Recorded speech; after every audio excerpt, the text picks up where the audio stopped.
Bienvenidos a La Hora del Museo, el podcast del Museo Histórico Nacional. Identidad, cultura, patrimonio y más. Soy Rocío Muñoz y te invito a un encuentro diario con la historia y sus protagonistas.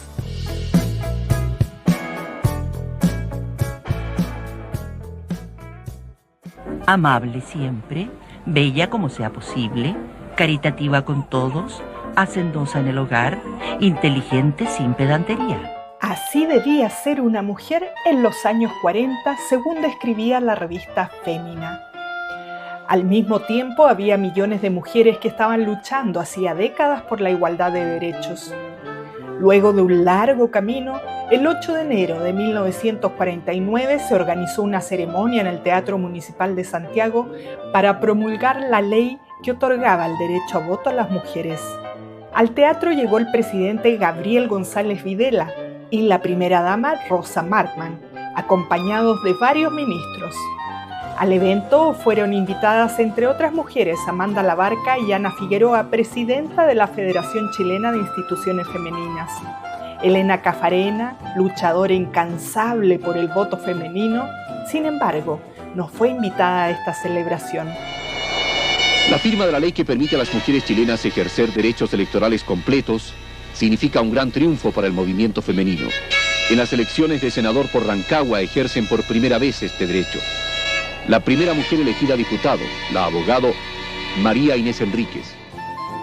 El derecho a voto no fue una concesión, sino una conquista liderada por mujeres valientes y decididas.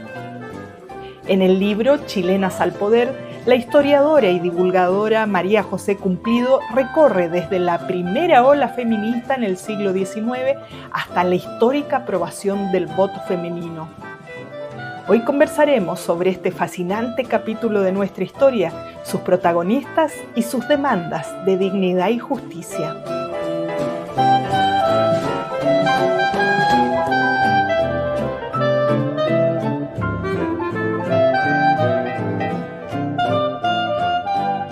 Hola Coté, bienvenida, qué gusto volver a encontrarnos después de tanto tiempo aquí en La Hora del Museo. Gracias por aceptar esta invitación que hacemos desde el Museo Histórico Nacional. Sí, muchas gracias a ti, Rocío, por la invitación y bueno verte, te echaba de menos ya. Sí, pues aquí estamos de regreso hace algún tiempito para seguir hablando de historia y de cultura. Tengo en manos este libro que acaba de salir a la venta, Chilenas al Poder. Tengo el privilegio de tenerlo en mis manos. La historia del voto femenino, un tremendo libro para esta semana tan especial que hemos armado aquí en el programa para hablar de las mujeres chilenas. Así que un placer tenerte aquí. En otras ocasiones hemos conversado de otros de tus libros. Hoy día tengo este. ¿Cómo se fue gestando esta idea? Porque yo creo que para hablar de las mujeres desde la perspectiva de la historia todavía hay un montón de pega por hacer. Pero dentro de lo que has ido escribiendo, ahora vino este. ¿Cómo se fue gestando esta idea? Mira, yo creo que todos mis libros tienen que ver con lo mismo de alguna forma. O todos se gestaron en la misma época que es mi época universitaria, donde, bueno, en esa época, yo sé que ha cambiado, pero en esa época, y viniendo, ¿cierto?, de la educación histórica en el colegio, la verdad es que era bien evidente que la historia de las mujeres prácticamente no existía como un relato común, ¿verdad? Como un relato base en la educación escolar y en esa época tampoco en la universitaria. Y a mí eso me llamaba mucho la atención porque justamente yo en la universidad estudié mujeres, estudié a Leina Echeverría, estudié el club de señoras que aparece en este libro, ¿no? Que era este primer club aristocrático donde empiezan las mujeres a juntarse a hablar de varios temas, entre ellos el voto.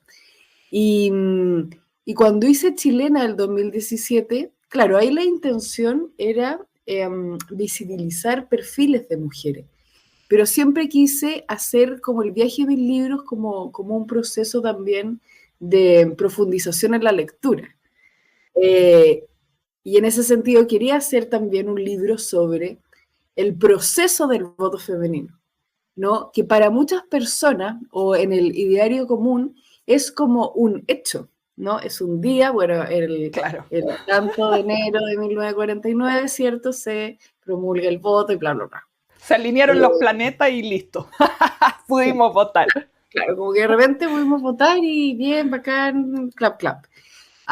Pero lo que yo quería contar era el proceso y de la manera más completa, podríamos decir, posible, ¿no? Y para eso, claro, fue necesario no solo contar como el tejemaneje o la cocina política que hubo detrás del voto, sino también, bueno, cómo empezaron las mujeres a decir, oye, parece que tenemos menos derechos que los hombres, ¿verdad? Que eso es un descubrimiento en sí mismo, porque no todas pensaban eso.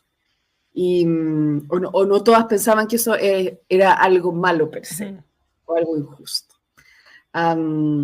Entonces, ese es el camino donde nace este libro, que de hecho saca o aparecen muchas de las protagonistas de mis otros libros, pero ahora un poco como en función, ¿cierto?, de este proceso político, este proceso intelectual también, este proceso de lobby, del pasillo, como se dice hoy, para conseguir el voto y todas las dificultades que tuvieron y cómo actuó, ¿verdad?, la sociedad y los partidos políticos o los presidentes de esa época, que también es súper interesante, porque hay cosas que no son, uno podría decir, no parecieran ser de sentido común.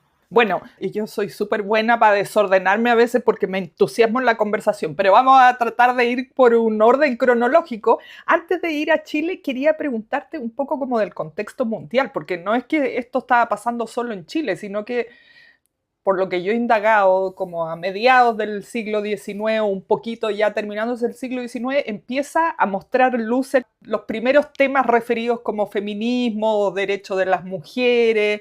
Entonces hay como un espíritu de la época que empieza de alguna manera, yo creo, a empoderar a las mujeres o estas ideas. Sí, exactamente. Mira, yo te diría que el feminismo nace en el siglo XIX, o incluso a final del siglo XVIII. Uno podría ponerlo. En la Revolución Francesa aparecen las primeras mujeres liberales que dicen, las mujeres tenemos menos derechos que los hombres sin ninguna razón, ¿verdad? Y ahí empiezan ciertos filósofos de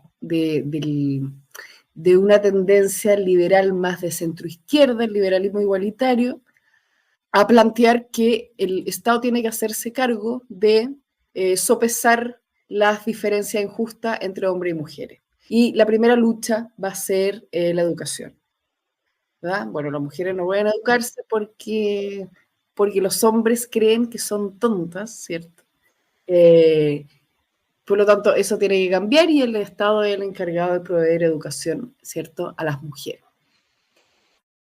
Y a lo largo del siglo XIX, eso se va a ir complejizando, porque es un siglo donde la revolución industrial permite, para bien y para mal, que las mujeres entren a trabajar a las fábricas. Y al entrar a las fábricas se dan cuenta de las injusticias laborales, que les pagan menos, que no solo tienen que trabajar, sino cuidar a los hijos. Entonces, durante todo el siglo XIX se van a articular las primeras demandas feministas que tienen que ver con la educación, tienen que ver con el trabajo, y va a ser un siglo donde no van a conseguir básicamente ninguna cosa porque no están en la política. Y no pueden ser elegidas, sino como los hombres políticos no necesitan su voto, no tienen ningún incentivo para sentarse en la mesa a debatir estos temas, ¿verdad? Y eso hace que ya en Europa, a fines del siglo XIX, empiecen a confluir las feministas que querían la educación, las feministas que querían igualdad salarial, las que querían más ayuda al Estado para el prenatal, etcétera, que confluyan en, bueno, tenemos que conseguir el derecho a voto para elegir y ser elegidas, y que con eso podamos conseguir la atención del mundo político y los cambios que necesitamos realmente. Tremendo viaje, ¿eh? Como decías, no es solo que de un día para otro de repente las mujeres pudimos votar. Entonces, en ese contexto, ese pensamiento llega a Chile. Bueno, vamos a Chile y aquí, como yo decía, ordenándome yo en la conversación, empecemos por el tema de la educación, porque hay gente que no sabe tanto detalle, como tú decías, bueno, los hombres pensarían que las mujeres eran tontas o no querían que supieran nada para seguir dominando las grandes decisiones y no podían estudiar, casi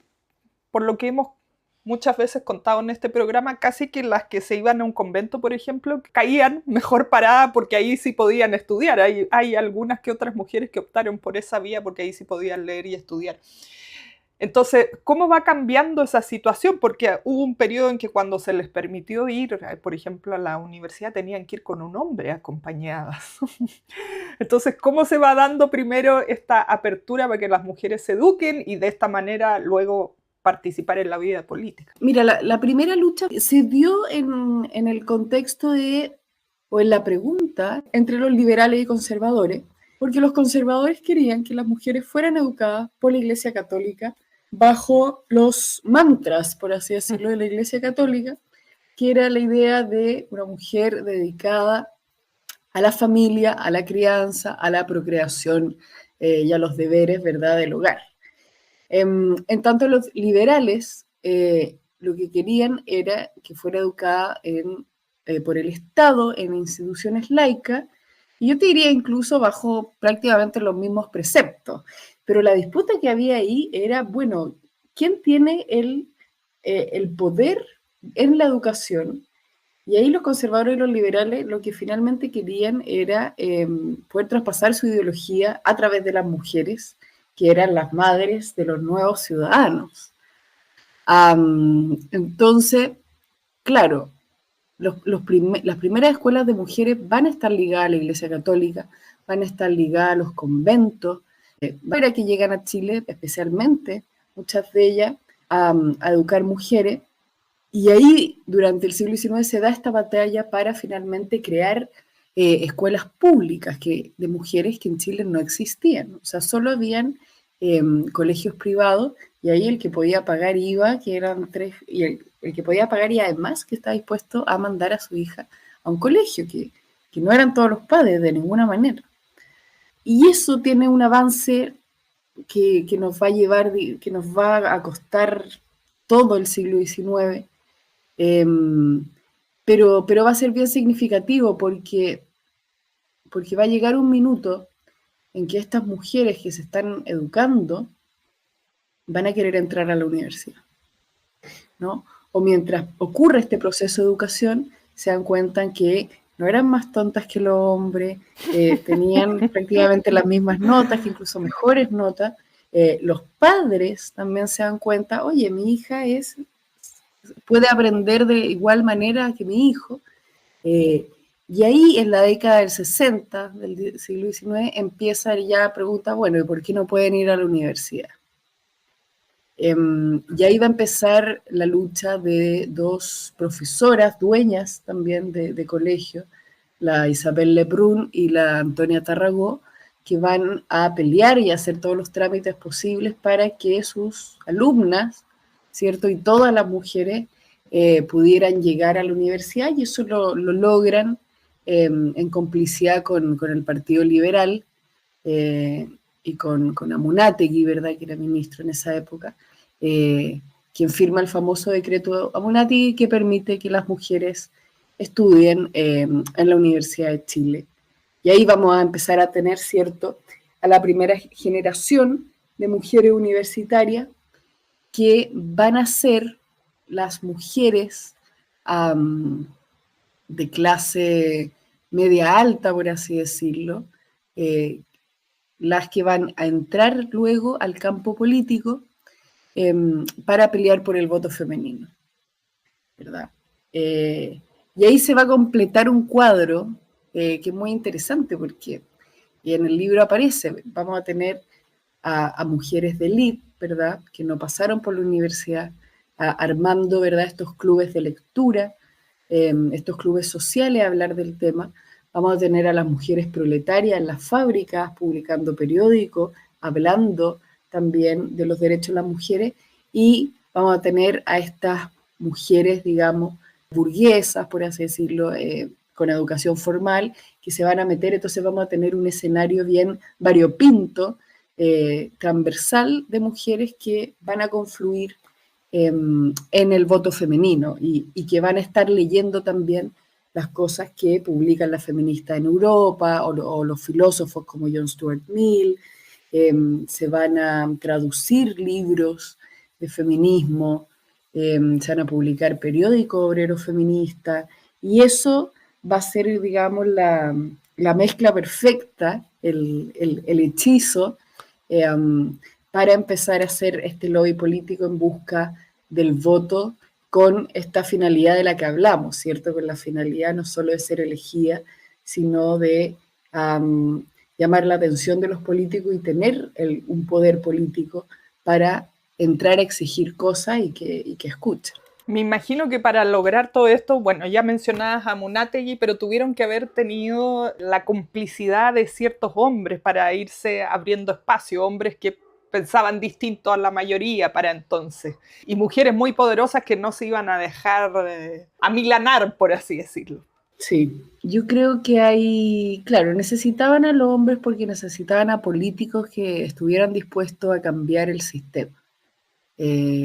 Su sistema político, ¿verdad? El sistema de votación. Y ahí, curiosamente, lo que se da en Chile, que no se da en todos los países de Latinoamérica, es que el Partido Conservador y ligado a la Iglesia Católica van a ser los primeros en apoyar a las mujeres por el voto. Pero, y lo van a ver en el libro, no las apoyaron por ser feministas, ¿cierto? Sino que la apoyaron, y ahí vuelvo al contexto histórico nacional, porque durante todo el siglo XIX el Partido Liberal, el liberalismo estaba creciendo mucho en Chile, el Partido Conservador perdía votos como loco. Y las mujeres en ese Chile trabajaban mucho con la Iglesia Católica, trabajaban mucho con el tema de la caridad, la beneficencia, las mujeres de clase alta, ¿cierto? Y las mujeres populares iban mucho a centros o espacios donde estaba la iglesia, los comedores populares, bueno, para qué decir la misa de domingo, ¿verdad? Pero lugares de sociabilidad, de ayuda también, y por lo tanto, los conservadores estaban convencidos de que las mujeres los conocían, los querían, eran sus amigos, ¿verdad? Y que iban a votar por ellos. Porque en el otro lado, en el lado más de izquierda o más progresista, la verdad es que los lugares de sociabilidad eran, bueno, los partidos políticos, la masonería y los bomberos, y eran los tres lugares donde no dejaban entrar mujeres. Por lo tanto, no había una relación tan cercana durante el siglo XIX entre el mundo de la izquierda y las mujeres, y esa va a ser una de las razones de por qué el Partido Conservador va a apoyar primero a las mujeres y por qué la izquierda no va a querer darle el voto a las mujeres, ¿no? Me parece increíble esto que me estás diciendo, no tenía idea y me parece insólito. Sí, y de hecho esa es una de las explicaciones, porque en Chile se dio el voto en dos etapas. Primero se dio el voto municipal y luego se da el voto ampliado, por así decirlo. Y el voto municipal se da antes porque están en pugna estos dos mundos, hasta que luego de cierta presión relativa también, en el año 35, decían, bueno, a ver, probemos con los municipios, a ver cómo votan. ¿Y por qué con los municipios? Porque decían, bueno, manejar una comuna no debe ser tan distinto que manejar una casa, ¿no? Y las mujeres saben manejar una casa, como, bueno, qué hay que hacer, cómo mantenerla bonita, cómo mantener el presupuesto. Entonces el municipio puede ser una buena manera de probar qué hacen las mujeres con este poder que les estamos dando. Y efectivamente el Partido Conservador va a tener razón y las mujeres van a votar más por los partidos que de alguna u otra forma estaban más ligados a la Iglesia Católica, al poder, con mayor prevalecencia el Partido Conservador, luego votan por el Partido Liberal y votan muy poco por los nuevos partidos como el Partido Comunista, ¿verdad? O partidos más de izquierda, o partidos más obreros incluso. Y eso hace que de alguna u otra forma el voto ampliado se demore prácticamente 15 años más en ser aprobado. Hay un ¿Verdad? montón Porque de seguían tiempo. esas disputas de, bueno, estas mujeres van a cambiar la organización del poder. Y ahí el que estaba ganando eran los partidos más tradicionales y sobre todo el Partido Conservador. Bueno, aquí quería también que habláramos de las mujeres que fueron pavimentando este camino, de cuáles, si nos puedes mencionar algunas de ellas, nos cuentas aquí en tu libro, porque como decías, es algo, nos has ido contando, es algo que tomó muchísimos años y después se logra el voto municipal, 15 años más para votar en todas las elecciones. No sé en qué minuto ya las mujeres pueden también candidatearse para ocupar cualquier cargo político. ¿Y quiénes fueron ahí las que pusieron más power, las que estuvieron ahí, las que incentivaron a otras? ¿Quiénes fueron estas protagonistas? Mira, el derecho a voto te da inmediatamente no solo el derecho a votar, sino a ser elegida. Entonces, efectivamente, para las municipales, las mujeres pudieron candidatearse y ganaron. Muchas de ellas, de hecho, vamos a tener a la primera alcaldesa de Providencia en esa época. Y yo creo que hay muchas mujeres que van a hacer lo suyo. Está la Amanda Labarca, ¿verdad? Que va a formar todos estos clubes de lectura, estos clubes de pensamiento, pero además vamos a tener a la Carmela Geria o a la Esther Valdés, que son obreras, que hacen periódicos feministas para reclamar derechos laborales que todavía hoy estamos peleando a todo esto. Como cuáles, así para hacernos una idea, a ver si es que han cambiado las cosas o no. Bueno, ellas parten hablando de la igualdad salarial, que en esa época la diferencia podía llegar al 90%, o sea, la mujer ganaba un 10% de los hombres. Qué horror. Están hablando de que el Estado las ayude a cuidar a sus hijos a través del prenatal, el postnatal. Bueno, hoy día estamos hablando del Sistema Nacional de Cuidado, ¿verdad? Porque ellas ya en 1900 tenían la queja o la pregunta de, bueno, ¿por qué yo tengo que trabajar en la fábrica y después llegar a mi casa y tener que seguir trabajando? Y eran muy divertidas porque era una época y un mundo obrero muy precario, y ellas en esos periódicos también se dedican como a apelar a los hombres que estaban curados, que se iban con prostitutas. Entonces buscan, una de sus demandas era también prohibir el alcohol los domingos, ¿verdad? Para que el hombre, uno, no se gastara la plata de la familia, Claro. Y dos, estuviera en la casa ayudando a esta pobre mujer, ¿verdad?, a criar a los hijos de ambos. Y bueno, son temas, claro, llevamos años con fuerza, yo creo, hablando de la política de los cuidados, de este trabajo gratuito, ¿cierto?, que hacen las mujeres, y eso está escrito, ¿verdad?, hace más de 100 años. Y ahí va a estar, yo creo, una de las mujeres más importantes, que es la Elena Caffarena. Claro. Que, ícono.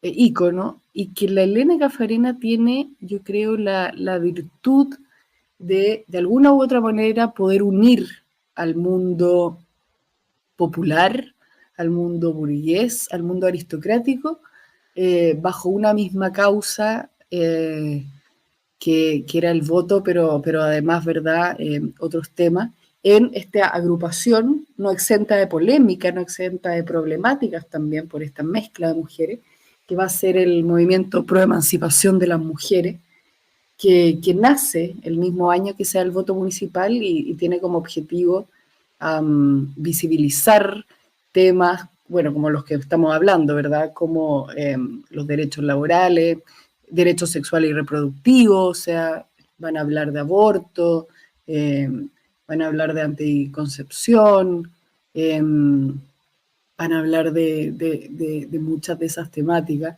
Van a hablar también de política internacional, de la paz, en un periodo entre guerras también.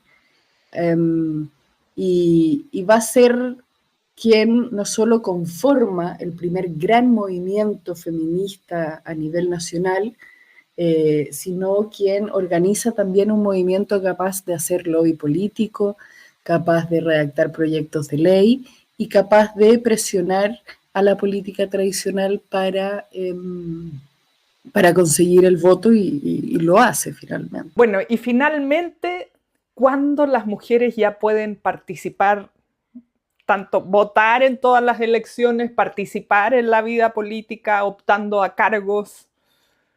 ¿Cuándo cambia definitiva y legalmente todo esto?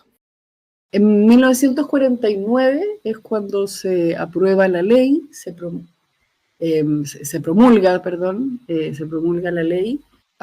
No votan tantas mujeres, no se inscriben tantas mujeres, se inscriben relativamente poco.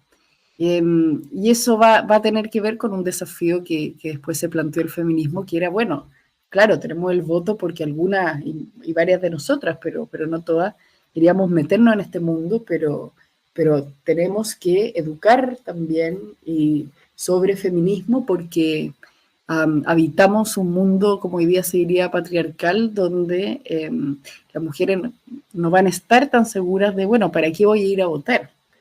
Y eso va a ser un trabajo que va a hacer el feminismo toda la década del 50, toda la década del 60, que puede ser llamada la segunda ola, donde muchas mujeres dicen, bueno, tenemos que llevar estas temáticas a la casa. Y uno de los resultados de eso es, por ejemplo, la revista Paula, ¿no? Donde se hablaba de la píldora anticonceptiva, donde Isabel Allende hablaba del divorcio, ¿verdad? De la infidelidad, de temas más culturales. Y que lamentablemente esas temáticas van a quedar un poco debajo de la alfombra después del golpe de Estado, que va a significar un gran retroceso para ese feminismo que se venía gestando, ¿verdad?, desde el siglo XIX. Pero bueno, ese es quizás un tema para otro libro, pero acá lo interesante es que, claro, podemos revisar lo que yo podría llamar la primera ola feminista en Chile, ¿no? Esta primera conformación, y por eso quise que el libro fuera desde la independencia hasta el voto femenino, o sea, son básicamente 150 años del nacimiento de una pregunta y el nacimiento del feminismo chileno, que como van a ver en el libro, ¿verdad? Hay varias variantes, ¿no? Y eso es súper interesante también. Sí, porque de repente como que se hace una figura o cierto estigma en torno al feminismo o las feministas, y aquí vemos que hay una variedad, porque al final son derechos que todas queremos, incluso me atrevería a decir todos, que nos favorecen como sociedad en estos tiempos que vivimos hoy. Hay muchas cosas, como tú decías, que todavía estamos peleando con respecto a lo que tiene que ver con igualdad laboral. Bueno, todo es proceso y lleva tiempo. Aquí me quedaba yo con una duda mencionabas que a pesar de que a las mujeres se les dio el derecho a voto, no todas participaban, no todas se inscribían. Y me parece como insólito, ya antes de que se promulgara el derecho a voto, teníamos a Gabriela Mistral como Premio Nobel de Literatura. Entonces, como que estaban pasando cosas gigantes, pero a la vez las mujeres no querían ir a votar o no estaban motivadas para hacerlo. ¿Cómo se da todo esto? Es que yo te diría que lo más difícil es cambiar una cultura, porque si a ti te repiten durante generación tras generación, siglo tras siglo, que la política no es de mujeres, la política es peligrosa para las mujeres, la política no es un buen lugar para las mujeres, pero ¿para qué mi hijita va a ir a votar? Pero eso no sirve, ¿sabéis qué? Eso de votar no sirve para nada. Todo eso, si te lo han repetido constantemente, bueno, a la hora de que tienes ese voto, dices, bueno, uno, ¿para qué voy a ir? ¿No? Dos, bueno, ese no es mi lugar. Tres, bueno, la verdad es que a mí nunca me han hablado de política, nunca he participado de política, no sé por quién voy a votar. Entonces había algo cultural y deben haber habido muchas razones, desde me da lata, ¿verdad?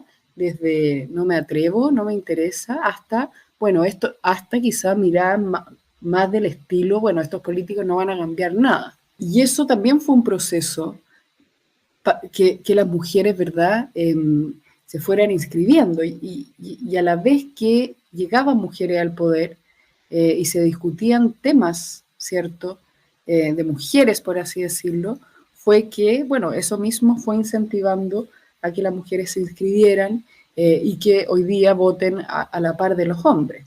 Lo que también costó muchas décadas que pasara era que la representación parlamentaria fuera relativamente paritaria. Y eso yo te diría que nunca se logró naturalmente y solo se empezó a lograr ese aumento en la representación con la ley de cupos. Y eso pasó en todo el mundo. En todo el mundo fue un tema que ya las mujeres tenían el voto, podían ser candidatas, pero no llegaban a esos espacios. Y se ha hablado mucho de por qué no llegaban a esos espacios, porque no tenían tiempo, porque les costaba más, porque tenían que cuidar a los hijos, etcétera, etcétera. Bueno, por la violencia que hay en el mundo político, especialmente hacia las mujeres, y relativamente en muchos países del mundo se acordó, bueno, tenemos que dar un impulso para que las mujeres logren tener mayor representatividad, porque eso también logra que se voten y se aprueben, ¿verdad?, temas de mujeres, que es algo muy, muy importante. Y con temas de mujeres me refiero a los que han sido históricamente mujeres, porque obviamente son temas de la sociedad en su conjunto. Totalmente. Bueno, y tuvieron que pasar 50, 60 años hasta que tuviéramos una mujer presidenta. Así es. Bueno, es parte de estos hitos, ¿no? Estamos aquí, ya yo he aprendido un montón conversando contigo, estamos en los minutos finales y a propósito que ya se viene este fin de semana la conmemoración del 8 de marzo. ¿Hubo así como mitines claves, marchas o protestas para lograr estos derechos, lograr esta participación, algo así como que lo cambiara todo? Mira, la verdad es que Chile, en el caso de Chile, no fue una conquista en las calles. Hubo mitines, sí, pero no significativos porque fue un movimiento pequeño, un movimiento ligado a sindicalistas, militantes de partidos políticos, cercana a partidos políticos, a universitarias. Entonces yo creo lo que más hubo fue ciertos congresos internacionales, por ejemplo, donde participaron los presidentes de Chile. Hubo una presión internacional porque en Europa el voto se da después de la Primera Guerra, en la década de los 20. Luego en Latinoamérica el primer país que va a dar el voto va a ser Ecuador y empiezan a avanzar, ¿cierto? Hay mucha presión internacional de un poco no quedarse atrás. Hay mucho lobby, hay avance en los gobiernos de Pedro Aguirre Cerda, de Alessandri, alcanza a hablar bastante del tema de las mujeres, pero yo te diría que que en este caso es un movimiento de pasillo político, de interpelación en la prensa, de ese tipo de cosas, que no va a ser así en todos los países. Argentina va a tener más protestas, más calle, porque va a ser un movimiento feminista más ligado a la izquierda, ¿cierto? Más ligado al socialismo. En Chile no va a ser tanto así porque esos eran los que no querían el voto, claro, porque iban a perder. En Argentina se va al revés. Ellos querían el voto porque sabían que iban a ganar. Entonces se da ese juego bien, que es bien interesante de, bueno, a quién le conviene o no el voto femenino, y en el libro se va a ver cómo las feministas también jugaron con eso para conseguirlo. Lo que sí hay, y que es interesante, y que lo van a ver en el libro, van a ser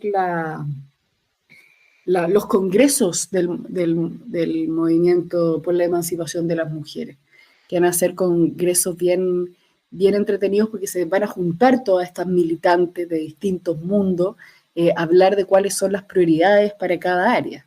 Y ahí van a ver ustedes cuando lean el libro de todos los temas que están hablando, que la gran mayoría seguimos en eso. Sí, pues, y nos queda todavía tanto por cambiar, por hacerlo igualitario para todas y todos. Coté, gracias por esta conversación. Podría quedarme horas conversando, pero bueno, la idea es que vayan y lean el libro. Antes de despedirnos, eso te quería preguntar. ¿Se vienen actividades en torno al lanzamiento del libro? No sé, charlas. Cuéntanos un poquito de eso para que estén atentas quienes nos escuchan. Bueno, el próximo martes, el 11 de marzo, ¿cierto? Voy a presentar el libro. Lo va a presentar la periodista Mónica Rincón. En Providencia, la dirección es Avenida Nueva Providencia, 1995, ahí esquina Pedro de Valdivia, en el auditorio, ¿verdad?, del Centro Cultural. Y espero, y los y las dejo muy invitadas ahí para conversar más del libro y para conversar más de este proceso tan largo, tan recovequeado también, que además lo hace eso muy entretenido.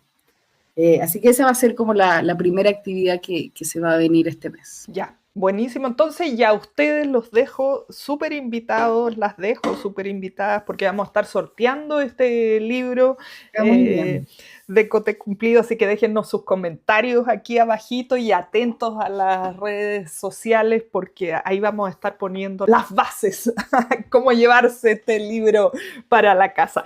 Coté, muchísimas gracias, ha sido un placer volvernos a encontrar para conversar de este tema tan interesante. Muchas gracias a ti, Rocío, que te vaya muy, muy bien y bueno, yo siempre escucho este podcast, así que además felicitarte porque es muy entretenido y uno aprende un montón que siempre es bueno.